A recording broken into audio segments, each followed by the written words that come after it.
No one dies alone. At first, the world didn't scream.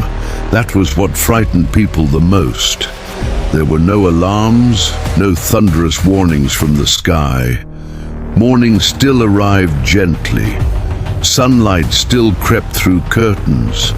Coffee still steamed in cups. Children still complained about school. Lovers still argued about small, meaningless things. Death came quietly. The first man collapsed in a convenience store aisle between shelves of canned soup and bottled water. He didn't thrash. He didn't cry out. He simply sat down, as if tired, and closed his eyes. People stepped around him, annoyed. Someone complained that he was blocking the aisle. When he stood again, 10 minutes later, his eyes were open, but something inside them was missing. He looked at the cashier, tears rolling down his face, and whispered words no one would ever forget.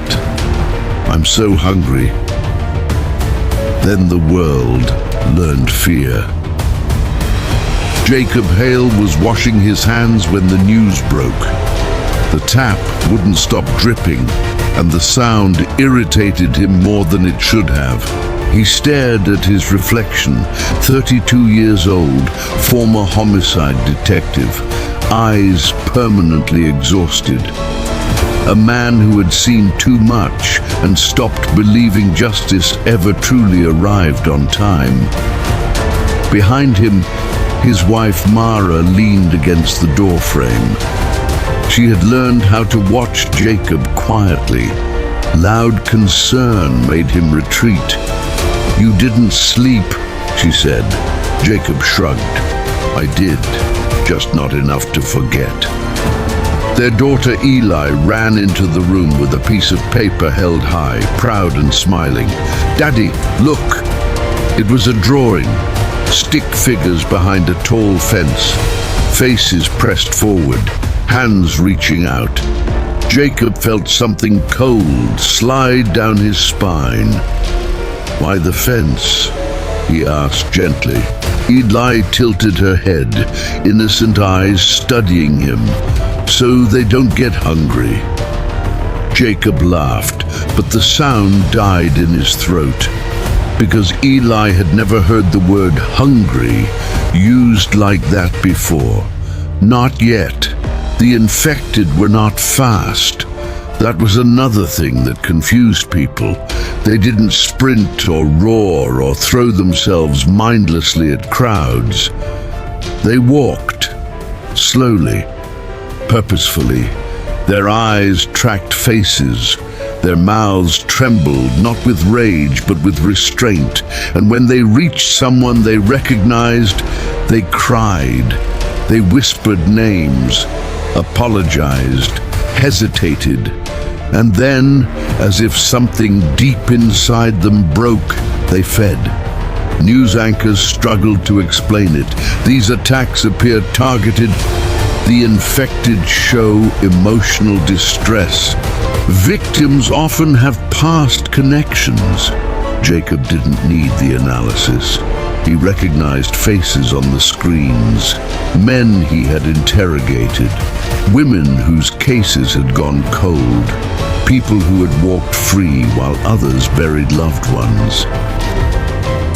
Women whose cases had gone cold, people who had walked free while others buried loved ones.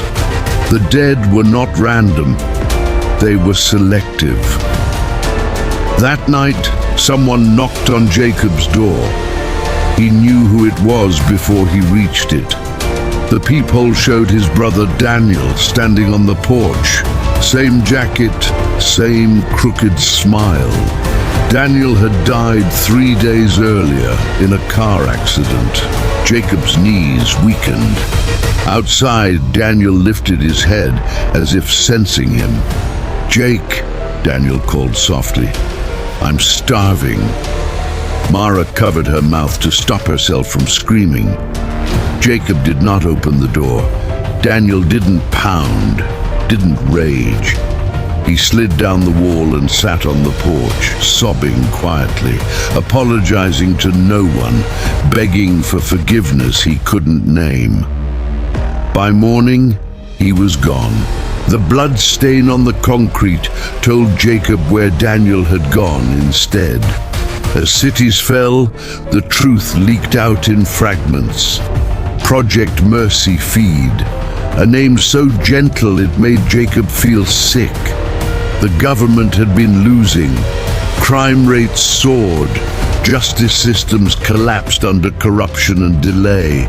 People stopped believing consequences would ever arrive, so they engineered one. They started with executed criminals, reanimating the dead, rewiring emotional centers, tying hunger to guilt. The more unresolved guilt a person carried, the stronger the hunger became. The dead would punish the dishonest. The guilty would feed the dead. Crime would end. It worked too well, because guilt does not belong only to criminals. It belongs to parents who lie to children, to lovers who betray, to witnesses who stay silent, to good people who choose comfort over courage. The dead began to hunger for everyone. Jacob noticed something else as he wandered the ruins. Children rarely turned, and when they did not attack. He found them once in an abandoned school, sitting quietly in a classroom filled with drawings and dust. Infected children, rocking gently, humming songs they half remembered. A little girl looked at him and asked, "Are you here to say sorry?" He fell to his knees and wept. The children forgave easily. The adults did not. Sanctuary zones rose and fell. Walls didn't keep hunger out. Scanners detected preterm symptoms, shame spikes, denial surges, unresolved guilt markers. People were dragged from their families before they ever changed, thrown outside the walls to protect the many. The screams never lasted long. The infected did not rush. They waited. They always waited. Jacob eventually found the man responsible. Dr. Ellison Creel sat beneath flickering lights, calm as the world burned. "You turned people into punishment," Jacob shouted. Creel shook his head. "No, we gave truth teeth." "Then why is everyone dying?" Creel paused. "Just once." "Because guilt is inherited," he said quietly, "and denial is contagious." The message from Mara came too late. Eli had turned, not violently, not screaming, just asking questions. Why do people say sorry if they don't mean it? Why do bad people get to be happy? Why did you tell me the world was fair? Mara told her the truth at last, and Eli forgave her. But forgiveness did not stop hunger, because Eli carried her parents' unspoken lies inside her. When the governments realized they could not win, they tried to erase guilt itself, a signal, a cure, a forgetting. Jacob stood with his hand over the switch. A world without guilt would survive, but it would not be human. He remembered Eli's drawing, the fence, the reaching hands. He turned the system off. "We don't deserve to forget," he said, and walked away. Years passed. The world grew quiet, not empty but reflective. The infected still walked among ruins. They no longer attacked. They knelt. They waited. Humans brought them food, not to satisfy hunger, but to remember. Jacob grew old. One day, a young infected girl approached him, Eli. She did not bite, she hugged him. Tears fell from eyes that remembered love. "Daddy," she whispered, "thank you for telling the truth." Jacob held her as the sun rose over a broken, honest world.